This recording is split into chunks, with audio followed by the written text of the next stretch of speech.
ನನ್ನ ಜೀವನ ಪೂರ್ತಿ ಕಷ್ಟಗಳೇ ಇದೆ, ಅಥವಾ ನನ್ನ ಜೀವನದಲ್ಲಿ ದುಃಖಗಳು ಮಾತ್ರ ಇದೆ, ನನ್ನ ಜೀವನವೇ ಒಂಥರ ಸೋಲು ಅಂತ ಹೇಳೋದನ್ನು ಹೇಳ್ತಾ ಮತ್ತೆ ಮತ್ತೆ ಹೇಳ್ತಾ ಇರ್ತಾರೆ, ಮತ್ತೆ ಮತ್ತೆ ಅದನ್ನು ಮೆಲುಕು ಹಾಕ್ತಾನೇ ಇರ್ತಾರೆ. ಹಾಗೆಯೇ ನಮ್ಮ ಜೀವನದಲ್ಲಿ ಬಂದು ಹೋಗುವಂಥ ಕಷ್ಟಗಳು ಇದ್ದೇ ಇರುತ್ತೆ. ಆದರೆ ನಾವು ಹೆಚ್ಚು ನಮ್ಮ ಫೋಕಸ್ ಯಾವ ಕಡೆಗೆ ಹೋಗುತ್ತೆ?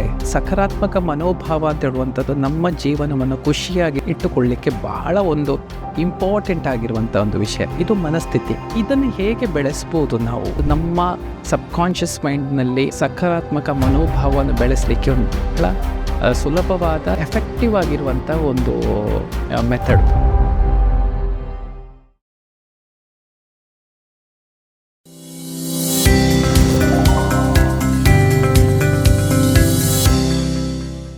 ನಮಸ್ಕಾರ ವೀಕ್ಷಕರೇ, ವಿಶ್ವವಾಣಿ TV ಸ್ಪೆಷಲ್ಗೆ ಸ್ವಾಗತ.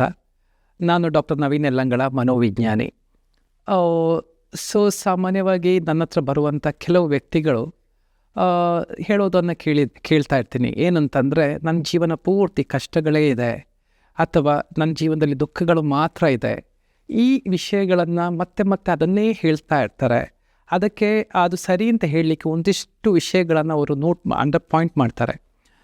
ನನಗೆ ಇಲ್ಲೇ ಮದುವೆ ಆಯಿತು, ಅಥವಾ ನಾನು ಇಲ್ಲೇ ಹುಟ್ಟಿದೆ, ನನಗೆ ಕಲಿಬೇಕಿದ್ರೆ ಕಲೀಲಿಕ್ಕೆ ಅಂದರೆ ಎಜುಕೇಷನ್ ಸಮಯದಲ್ಲಿ ಈ ಥರದ ಕಷ್ಟಗಳು ಬಂತು, ಅಥವಾ ಮದುವೆ ನಂತರ ನನಗೆ ಈ ಥರ ಕಷ್ಟಗಳಾಯಿತು. ಅದು ಫಿನಾನ್ಷಿಯಲ್ ಇರ್ಬೋದು, ಅಥವಾ ಕೌಟುಂಬಿಕವಾಗಿರ್ಬೋದು, ಬೇರೆ ಏನಾದರೂ. ಈ ಥರದ ವಿಷಯಗಳನ್ನು ಹೇಳ್ತಾ ನನ್ನ ಜೀವನವೇ ಒಂಥರ ಸೋಲು ಅಂತ ಹೇಳೋದನ್ನು ಹೇಳ್ತಾ ಮತ್ತೆ ಮತ್ತೆ ಹೇಳ್ತಾ ಇರ್ತಾರೆ, ಮತ್ತೆ ಮತ್ತೆ ಅದನ್ನು ಮೆಲುಕು ಹಾಕ್ತಾನೇ ಇರ್ತಾರೆ. ಇದನ್ನು ಡೀಪಾಗಿ ನೋಡುವಾಗ ಏನನ್ನಿಸುತ್ತೆ ಅಂದರೆ, ಅವರ ಮನೋಭಾವ ಆ ಥರದೊಂದು ಮನೋಭಾವ ಕ್ರಿಯೇಟ್ ಆಗಿ ಇರುತ್ತೆ, ಅವರ ಒಳಗಡೆ ಆಳವಾಗಿ ನಿಂತಿರುತ್ತೆ. ಅದನ್ನು ಅವರು ಒಪ್ಪಿಕೊಂಡಿರ್ತಾರೆ, ಅದಕ್ಕೆ ಅದನ್ನೇ ಅವರು ಹೇಳ್ತಾನೆ ಇರ್ತಾರೆ ಅಂತ ಹೇಳುವಂಥದ್ದು. ಇದಕ್ಕೆ ಇದು ನಮ್ಮ ದೃಷ್ಟಿಯಲ್ಲಿದೆ ಅಂತ ಹೇಳೋದಕ್ಕೆ ಒಂದು ಒಳ್ಳೆಯ ಒಂದು ಕತೆ ನಮಗೆ ನಮ್ಮ ಟ್ರೆಡಿಷನಲ್ ಸ್ಪಿರಿಚುವಲ್ ಸೈಕಾಲಜಿ ಇರೋದು ಬರುತ್ತೆ. ಒಮ್ಮೆ ಒಬ್ಬ ಗುರು ಮತ್ತು ಶಿಷ್ಯ ತಮ್ಮ ಸಮಾಜ ಸೇವೆ ಅಥವಾ ಪ್ರಪಂಚ ಪರ್ಯಟನೆ ಮಾಡಿಕೊಂಡು ತಮ್ಮ ಗುಡಿಸಲಿಗೆ ಬರ್ತಾರೆ. ಗುಡಿಸಲಿಗೆ ಬರಬೇಕಿದ್ರೆ ಅದು ಬಹಳ ಬಿರುಗಾಳಿ ಮತ್ತು ಮಳೆಯಿಂದಾಗಿ ಅರ್ಧ ಗುಡಿಸಲು ಹಾಳಾಗಿ ಹೋಗಿರುತ್ತೆ. ಶಿಷ್ಯನಿಗೆ ಬಹಳ ಸಿಟ್ಟು ಬಂದು ಬಿಡುತ್ತೆ. ಶಿಷ್ಯ ಹೇಳ್ತಾನೆ, ನಾವಿಡೀ ಸಮಾಜ ಸೇವೆಗೋಸ್ಕರ ಇಷ್ಟೆಲ್ಲ ನಾವು ಕಷ್ಟಪಟ್ಟುಕೊಂಡು ಮಾಡ್ತಿದ್ರು ದೇವರು ನಮ್ಮ ಮನೆಯನ್ನೇ ನಮ್ಮ ಗುಡಿಸಲನ್ನೇ ಉಳಿಸಿಕೊಂಡಿಲ್ಲ. ನನಗೆ ದೇವರ ಅಸ್ತಿತ್ವದಲ್ಲೇ ನನಗೆ ನಂಬಿಕೆ ಬರ್ತಾ ಇಲ್ಲ ಅಂತ ಹೇಳೋದನ್ನು ಶಿಷ್ಯ ಹೇಳ್ತಾನೆ. ಆದರೆ ಗುರು ಹೇಳ್ತಾರೆ, ಭಗವಂತ ಎಂಥ ಕರುಣಾಮಯಿ, ಇಂತಹ ಬಿರುಗಾಳಿ ಮತ್ತು ಮಳೆಗೆ ನಮಗೋಸ್ಕರ ಈ ಅರ್ಧ ಗುಡಿಸಲನ್ನು ಉಳಿಸಿದ್ದಾನೆ ಅಂತ ಹೇಳುವಂಥದ್ದು. ಆ ನಂತರ ಸಂಜೆ ಆಗುತ್ತೆ. ಸಂಜೆ ಆದಾಗ ಮಲಗಲಿಕ್ಕೆ ಹೋಗ್ತಾರೆ. ಆದರೆ ಶಿಷ್ಯನಿಗೆ ನಿದ್ರೆನೇ ಬರ್ತಾ ಇರೋದಿಲ್ಲ. ಯಾಕೆಂತಂದರೆ ಅವತ್ತು ಬೆಳದಿಂಗಳಿರುತ್ತೆ. ಅವನಿಗೆ ಆ ಬೆಳಕಿನಲ್ಲಿ ನಿದ್ರೆ ಬರೋದಿಲ್ಲ. ನೆಕ್ಸ್ಟ್ ಡೇ ಎದ್ದಾಗ ಗುರು ಬಹಳ ಸಂತೋಷದಲ್ಲಿರ್ತಾನೆ. ಶಿಷ್ಯನಿಗೆ ಸಿಟ್ಟು ಬಂದು ಬಿಡುತ್ತೆ, ಅವನಿಗೆ ರಾತ್ರಿ ನಿದ್ರೆ ಆಗಿರೋದಿಲ್ಲ. ಶಿಷ್ಯ ಹೋಗಿ ಹೇಳ್ತಾನೆ, ನೀವು ಯಾಕೆ ಇಷ್ಟೊಂದು ಸಂತೋಷದಲ್ಲಿದ್ದೀರಿ ಅಂತ. ಆಗ ಗುರು ಹೇಳ್ತಾನೆ, ನಿನ್ನೆ ರಾತ್ರಿ ಅಂದರೆ ಆಕಾಶ ಎಷ್ಟು ಚೆನ್ನಾಗಿದೆ ಅಂತ ಹೇಳೋದು ನನಗೆ ಗೊತ್ತಾದು ನಿನ್ನೆ ರಾತ್ರಿ. ಆ ಭಗವಂತ ಅಂಥ ಒಂದು ಅನುಭವವನ್ನು ನನಗೆ ಕಲ್ಪಿಸಿದ್ದಾನೆ ಅಂತ ಹೇಳೋದನ್ನು ಗುರು ಹೇಳ್ತಾನೆ. ಸೇಮ್ ನಮಗೆ ಒಂದೇ ವಿಷಯವನ್ನು ಗುರು ಮತ್ತು ಶಿಷ್ಯ ಎಷ್ಟು ವ್ಯತ್ಯಾಸದಲ್ಲಿ ನೋಡ್ತಾರೆ, ಇದು ಅವರ ಮನೋಭಾವದ ಮೇಲೆ ನಿಂತಿದೆ. ಅಂದರೆ ನಮ್ಮ ಜೀವನದಲ್ಲಿ ಒಂದಿಷ್ಟು ಖುಷಿ ಕೊಡುವಂಥ ಎಷ್ಟೋ ವಿಷಯಗಳು ನಮ್ಮ ಹತ್ರ ಇದ್ದಾವೆ.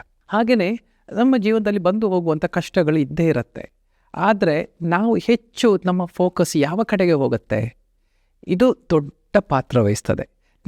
Wear focus goes the energy flows, where energy flows that is manifestation ಅಂತ. ಅಂದರೆ ನಮ್ಮ ಫೋಕಸ್ ಯಾವ ಕಡೆಗೆ ಹೋಗುತ್ತೆ, ಅದು ನನ್ನ ಕಡೆಗೆ ಬರುತ್ತೆ. ಅದು ನನ್ನಲ್ಲಿ ಬರೋದು ಮಾತ್ರ, ನನ್ನಲ್ಲಿ ಬೆಳೆಯುತ್ತೆ. ಆದ್ದರಿಂದ ಅದು ಬಹಳ ಮುಖ್ಯವಾದ ಒಂದು ವಿಷಯ. ಯಾವ ವಿಷಯವನ್ನು ಮತ್ತೆ ಮತ್ತೆ ನಾವು ಮೆಲುಕು ಹಾಕ್ತೀವಿ ಅಂತ ಹೇಳುವಂಥದ್ದು. ಸಕಾರಾತ್ಮಕ ಮನೋಭಾವ ಅಂತ ಹೇಳುವಂಥದ್ದು ನಮ್ಮ ಜೀವನವನ್ನು ಖುಷಿಯಾಗಿ ಇಟ್ಟುಕೊಳ್ಳಿಕ್ಕೆ ಬಹಳ ಒಂದು ಇಂಪಾರ್ಟೆಂಟ್ ಆಗಿರುವಂಥ ಒಂದು ವಿಷಯ. ಇದು ಮನಸ್ಥಿತಿ ಅಂದರೆ ದೃಷ್ಟಿಕೋನ. ಇದನ್ನು ಹೇಗೆ ಬೆಳೆಸ್ಬೋದು ನಾವು ಅಂತ ಹೇಳಿದರೆ, ನಮ್ಮ ದೈನಂದಿನ ಜೀವನದಲ್ಲಿ ಬರುವಂತಹ ನಮಗೆ ಖುಷಿ ಕೊಡುವಂಥ ವಿಷಯಗಳನ್ನು ಅಟ್ಲೀಸ್ಟ್ ಮತ್ತೆ ಮತ್ತೆ ನಾವು ಮೆಲುಕು ಹಾಕಲಿಕ್ಕೆ ನಾವು ಕಲಿಬೇಕು ಅಂತ ಹೇಳುವಂಥದ್ದು ಬಹಳ ಮುಖ್ಯ. ಅದನ್ನು ನೋಡಲಿಕ್ಕೆ ಕಲಿಬೇಕು. ಕೆಲವರ ಜೀವನದಲ್ಲಿ ಆ ಖುಷಿಯ ಅನುಭವಗಳು ಬಂದದ್ದು ಅವರಿಗೆ ಅದನ್ನು ಅವರು ಗುರುತಿಸಿಕೊಳ್ಳೋದೇ ಇಲ್ಲ. ಅದೇ ದುಃಖದ ಚಿಕ್ಕ ಒಂದು ವಿಷಯ ಬಂದರೆ ಸಾಕು, ಅದನ್ನು ಮತ್ತಷ್ಟು ಅದನ್ನು ಮೆಲುಕು ಹಾಕಿ ದೊಡ್ಡದಾಗಿ ನಾವು ಬೆಳೆಸ್ತೀವಿ. ಆದ್ದರಿಂದ ದೈನಂದಿನ ಜೀವನದಲ್ಲಿ ಹುಡುಕ್ಲಿಕ್ಕೆ ಕೆಲವೊಂದು ವಿಷಯಗಳಾದರೂ ನಮ್ಮಲ್ಲಿ ಖಂಡಿತವಾಗಿಯೂ ನಮಗೆ ಆ ಖುಷಿಯನ್ನು ಕೊಡುವಂಥ ವಿಷಯಗಳಿದ್ದೇ ಇರುತ್ತೆ. ಸೊ ನನ್ನ ರಿಕ್ವೆಸ್ಟು ನಿಮ್ಮಲ್ಲಿ ಎಲ್ಲಿಯಾದರೂ ನಕಾರಾತ್ಮಕ ಚಿಂತೆಗಳು ಬರ್ತಾ ಇದೆ ಅಥವಾ ನನ್ನ ಜೀವನದಲ್ಲಿ ಕಷ್ಟಗಳು ಮಾತ್ರ ಇದೆ ಅಂತ ಹೇಳುವಂತಹ ಆಲೋಚನೆಗಳಿತ್ತು ಅಂತಾದರೆ ದಯವಿಟ್ಟು ಇವತ್ತಿನಿಂದ ಅಟ್ಲೀಸ್ಟ್ ರಾತ್ರಿ ಮಲಗುವ ಸಮಯದಲ್ಲಿ ಆದ್ರೂ ಒಂದು 5 ನನ್ನ ಜೀವನದಲ್ಲಿ ಇವತ್ತಿನ ದಿನದಲ್ಲಿ ಖುಷಿಯನ್ನು ತಂದು ಕೊಟ್ಟಂತಹ ಒಂದು 5 ಆ್ಯಕ್ಟಿವಿಟೀಸ್ ಯಾವುದು ಇದನ್ನು ಬರೆದು ಇಡಲಿಕ್ಕೋ ಅಥವಾ ತನ್ನಲ್ಲಿ ತಾನೇ ಹೇಳಲಿಕ್ಕೋ ಪ್ರಾರಂಭಿಸಿ. ಇದು ಒಂದು ಒಳ್ಳೆಯ ಒಂದು ನಮ್ಮ ಸಬ್ಕಾನ್ಷಿಯಸ್ ಮೈಂಡ್ನಲ್ಲಿ ಸಕಾರಾತ್ಮಕ ಮನೋಭಾವವನ್ನು ಬೆಳೆಸಲಿಕ್ಕೆ ಒಂದು ಬಹಳ ಸುಲಭವಾದ ಸರಳವಾದಂತಹ ಎಫೆಕ್ಟಿವ್ ಆಗಿರುವಂಥ ಒಂದು ಮೆಥಡು. ಇದನ್ನು ನೀವು ಪ್ರಾಕ್ಟೀಸ್ ಮಾಡಿದರೆ ಸ್ವಲ್ಪ ದಿನದಲ್ಲಿ ನಿಮಗೆ ಬದಲಾವಣೆಯನ್ನು ಕಾಣಬಹುದು. ಮಾತ್ರ ಅಲ್ಲ, ನಾವು ಯಾವ ಥರದ ವ್ಯಕ್ತಿಗಳೊಟ್ಟಿಗೆ ನಾವು ಇರ್ತೀವಿ, ಯಾವ ವಿಷಯದ ಜೊತೆಗೆ ನಾವು ಇರ್ತೀವಿ ಅಂತ ಹೇಳೋದು ನಮ್ಮ ಮನೋಭಾವವನ್ನು ರೂಪಿಸುವುದರಲ್ಲಿ ದೊಡ್ಡ ಪಾತ್ರ ವಹಿಸ್ತದೆ. ಸೊ ನಾವು ನೆಗೆಟಿವ್ ವಿಷಯಗಳನ್ನು ಹೆಚ್ಚು ಕೇಳ್ತೀವಿ, ನೆಗೆಟಿವ್ ವಿಷಯಗಳನ್ನೇ ಹೆಚ್ಚು ಸ್ಪ್ರೆಡ್ ಮಾಡ್ತೀವಿ ಅಂತ ಆದಾಗ ನನ್ನೊಳಗಡೆಯೂ ಬೆಳೆಯುವಂಥದ್ದು ನೆಗೆಟಿವಿಟಿಯೇ ಜಾಸ್ತಿ ಇರುತ್ತೆ.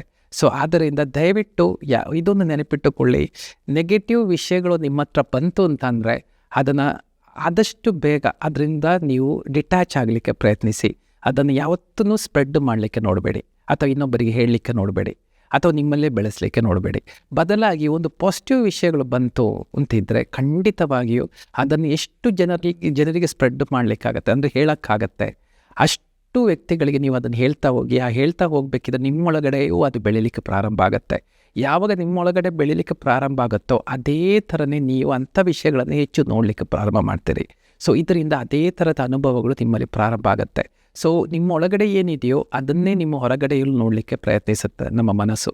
ಆದ್ದರಿಂದ ಈ ಒಂದು ಆ್ಯಕ್ಟಿವಿಟೀಸನ್ನು ದೈನಂದಿನ ಜೀವನದಲ್ಲಿ ಅಂದರೆ ಉತ್ತಮ ವಿಷಯದ ಜೊತೆಗಿರಿ, ಉತ್ತಮ ವ್ಯಕ್ತಿಗಳ ಜೊತೆಗಿರಿ, ಉತ್ತಮ ವಿಷಯಗಳನ್ನೇ ನೀವು ಇನ್ನೊಬ್ಬರಿಗೆ ಹಂಚಿ, ಹಾಗೆಯೇ ದೈನಂದಿನ ಜೀವನದಲ್ಲಿ ಉತ್ತಮ ಆ್ಯಕ್ಟಿವಿಟೀಸ್ಗಳನ್ನು ಗುರುತಿಸಲಿಕ್ಕೆ ನೋಡಿ. ಈ ರೀತಿಯಲ್ಲಿ ನಮ್ಮಲ್ಲಿ ಒಂದು ಸಕಾರಾತ್ಮಕವಾದಂಥ ಮನೋಭಾವವನ್ನು ಬೆಳೆಸಲಿಕ್ಕೆ ಸಾಧ್ಯವಿದೆ. ಧನ್ಯವಾದಗಳು. ಆರೋಗ್ಯ ಮಾಹಿತಿಯ ಇಂಥ ಮತ್ತಷ್ಟು ವಿಡಿಯೋಗಳಿಗಾಗಿ Vishwavani health YouTube channel subscribe ಮಾಡಿ.